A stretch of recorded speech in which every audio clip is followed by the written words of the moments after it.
Welcome to my channel. Netgear AP mode.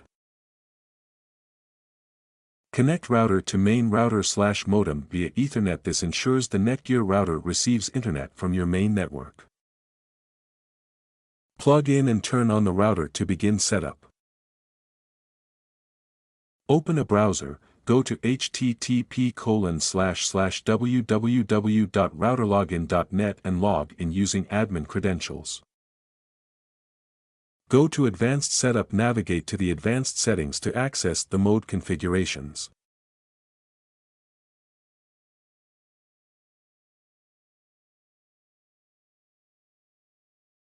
Choose Access Point Mode to switch the router's functionality from routing to acting as an access point.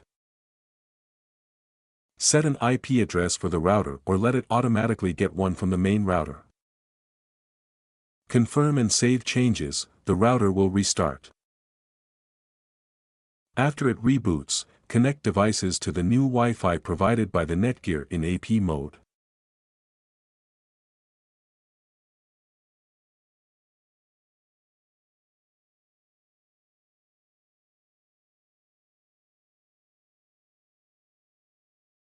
Thank you for watching.